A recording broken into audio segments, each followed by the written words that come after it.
di lingkungan luar terdapat potensi akibat dari faktor-faktor yang tidak bisa dikontrol, sehingga orang dengan gangguan jiwa rawan mendapatkan perlakuan yang buruk dari masyarakat. Hal ini bisa terjadi karena kesalahpahaman ataupun gambaran yang tidak dimengerti oleh masyarakat terhadap orang dengan gangguan jiwa.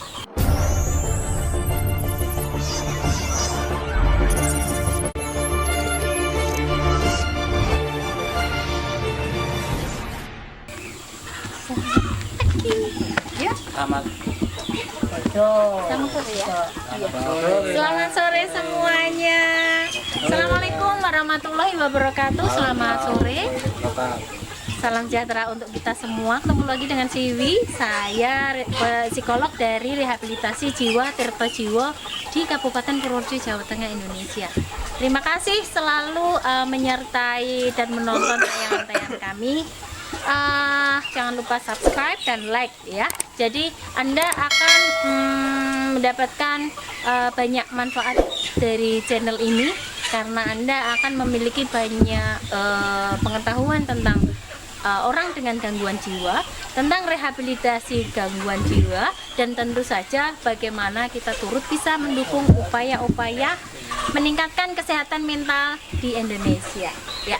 Jadi berbicara tentang orang dengan gangguan jiwa ini tidak ada habisnya, dan juga bisa menjadi satu hal yang kompleks, di mana gangguan jiwa merupakan target dari kita semua dan juga pemerintah, agar angka dari gangguan jiwa ini terus menurun, orang-orang dengan gangguan jiwa tertangani. Nah, itu targetnya. Nah, kita bisa mendukung upaya itu dengan yang pertama adalah kepedulian ya. Jadi kepedulian ini kita akan memiliki satu hal yang bisa membuat orang-orang dengan gangguan jiwa ini mendapatkan pertolongan, mendapatkan perlakuan yang baik, dan bisa diterima kembali di lingkungan kita ketika mereka sudah sembuh atau membaik ya. Jadi kita di sini akan sharing tentang respon orang-orang terhadap orang dengan gangguan jiwa. Klien yang ada di rehabilitasi kami, beberapa dari mereka mengalami pengalaman buruk ketika mereka ada di lingkungan luar, di luar keluarganya ya. Jadi jadi orang dengan gangguan jiwa itu paling aman adalah mereka ada di lingkungan keluarga, di lingkungan rehabilitasi, dan ketika mereka memang masih dalam kondisi onset, mereka harus ada di rumah sakit jiwa. Jadi ini yang penting kita pedomani bersama. Ketika mereka sudah membaik, baru mereka kita biasakan untuk bermasyarakat, bisa kembali ke hubungan sosial ya. Nah, ketika kondisinya belum membaik, mereka memiliki kurang tepat dalam kemampuan berpikirnya karena kondisinya. Jadi kadang-kadang secara sederhana orang awam akan bilang lupa ingatan, dan itu benar. Mereka akan benar-benar lupa, sehingga ada kondisi ketika mereka berada di lingkungan masyarakat, mereka akan melakukan suatu hal yang membuat prasangka. Misalnya mereka berpikir bahwa oh ini barang milik saya, jadi mereka ambil. Nah, masyarakat akan menilai bahwa oh orang ini pencuri. Nah, itu hal-hal yang juga memang benar-benar terjadi ya. Jadi kita bisa sharing. Ternyata memang masih banyak persepsi yang tidak ketemu antara orang-orang dengan gangguan jiwa dan masyarakat ya. Oke, kita bisa sharing. Mas, dulu waktu belum di sini, terus di luar itu pernah dimarahi orang. Kenapa dimarahi orang? Karena mengganggu. Oh, mengganggu orang. Oh, disuruh mengganggu. Kenapa disuruh mengganggu? Karena pakaian saya kumuh. Oh, pakaian kumuh. Jadi orang berpikir kok bajunya kumuh, bau gitu. Iya. Jadi kayak mengganggu gitu. Tribun? Hah? rame-rame situ. Oh, rame-rame waktu itu ya. Itu juga iya. Terus pernah nggak dituduh ngambil barang orang? Oh pernah, coba cerita ke teman-teman. Teman-teman, saya pernah punya pengalaman. Teman-teman saya pernah punya pengalaman dituduh mencuri motor padahal hanya parkir motor. Kenapa makin? Karena di pikiran saya itu motor milik guru saya. Oh, jadi milik Pak Kiainya, terus mau bantu markirin. Jadi niatnya sebetulnya bener ya, membantu memarkirkan. Tapi dalam kenyataannya ternyata kan motor itu milik orang lain ya. Jadi orang merasa bahwa ada orang yang mau mengambil motornya gitu. Jadi dimarahi, dipukuli. Oh, dipukuli sakit ya. Terus minta maafun, maaf gitu. Oh, ada yang nolongin. Nah, itu tadi kuncinya ketika kita bisa melihat ciri-ciri orang dengan gangguan jiwa. Ketika ada kondisi yang salah paham tersebut, kita bisa memberikan klarifikasi atau melerai. Karena apa? Karena kepedulian kita itu sangat berharga untuk keselamatan dari orang-orang dengan gangguan jiwa. Ya, ada lagi Bang Ibul. Bang, dulu pernah dimarahi orang ya? Pernah. Kenapa?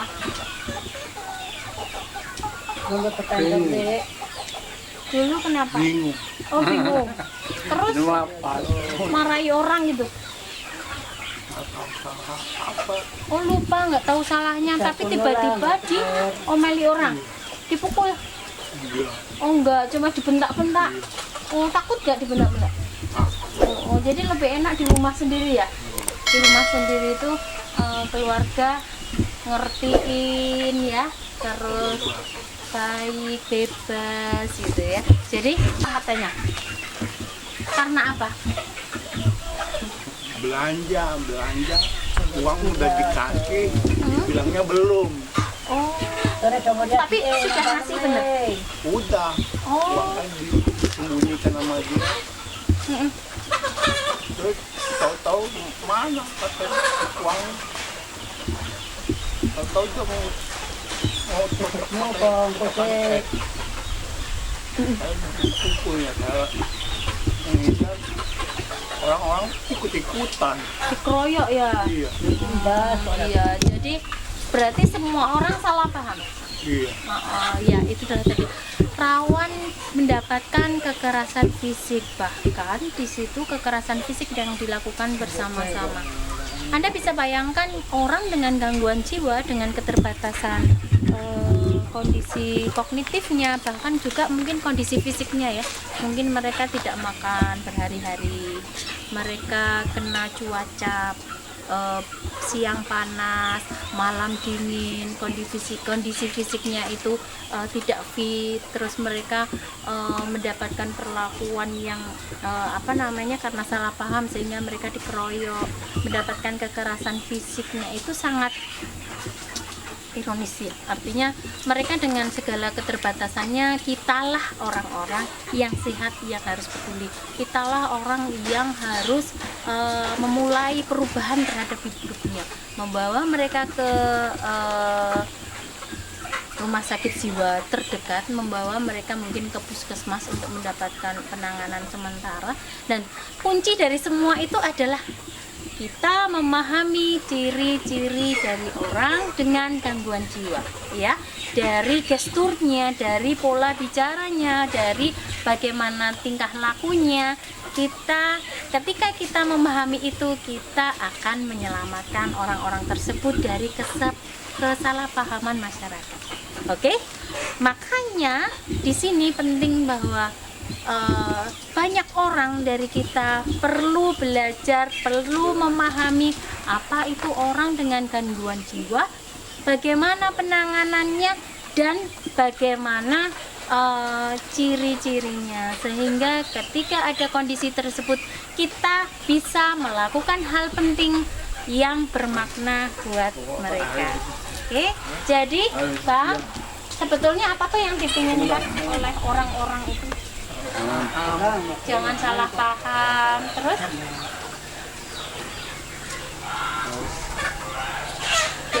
ngobrol. biarkan kami bermasyarakat. Biarkan kami bermasyarakat, artinya diterima. Pengen jumatan bareng, pengen kerja bakti apa? Jadi pengen dimengerti, diterima, ya. Jumatan bareng, diajak ngobrol. Terus apa? Jangan dikucilkan. Di apa maksudnya jangan dikucilkan gimana? Diajak ngobrol, terus diajak apa namanya? Hah? Tidak kerja. Terhibur? Nyelimur. Oh nyelimur, oh diajak kalau sedih dihibur ya. Terus diajak kerja, pengen kerja ya. Pengen Oke. kerja. Jadi dipercaya artinya, berarti diberikan tanggung jawab diajak kerja. Gajinya pengen dapat uang ya. Ya, pengen punya penghasilan sendiri. Oh, pengen punya amin, pengen punya penghasilan. Sudah punya penghasilan sendiri, pengen punya istri. Pengen punya istri supaya ada yang masain. Masakin. Terus Teman hidup. teman hidup, terus apa lagi? Hah? Juga. Teman. Mulai itu tangan di dalam mumet deh. Hah? Mulai itu mah am di dalam itu tangan mumet. Oh, mencari apa yang dimaem ya. Tapi nek di Tirto ini enak ya. Sudah ada yang masakin, banyak temennya gitu. Tapi obatnya harus diminum. Obatnya diminum. Saya kena kentangnya lumayan, Mbak. Teratur, hah? Kentangnya lumayan. Oh, bertani. Kentang numpuk kecuali bakar. Oh, buruh tani. Oh. Gak apa-apa, pekerjaan apapun kalau halal. Mana kalau orangnya saya kan di sini. Ya. Jadi sebetulnya banyak peluang kerja, tapi yang terpenting adalah kita dipercaya toh. Oh sudah sembuh, oh bisa kerja, terus dikasih gaji, dikasih kerjaan, dikasih gaji, jadi punya uang, punya penghasilan, terus bisa buat, bisa nabung, bisa menikah, punya istri, punya anak ya. Jangan. Nah. Jadi intinya adalah mereka ingin seperti orang-orang lain ya, punya penghasilan, bermasyarakat, bergaul, diakui apa?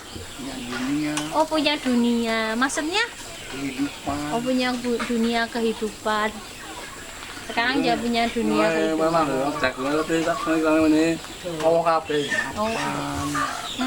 Mapan, ya. Jadi kalau sekarang yang penting minum obat, tidur cukup ya. Terus apa namanya, latihan, mandi yang teratur, minum obat, mandi yang teratur, tidur yang cukup. Kalau ada pengen marah ya bersabar ya kan, supaya semakin baik. Baik teman-teman, itu tadi apa namanya pengalaman-pengalaman yang bisa kita bagi. Artinya kepedulian Anda ditunggu oleh mereka yang mungkin belum tersentuh, kepedulian Anda ditunggu oleh mereka yang mungkin tidak mendapatkan perlakuan yang layak. Oke, terima kasih sudah menyertai kami dan selalu menonton tayangan kami.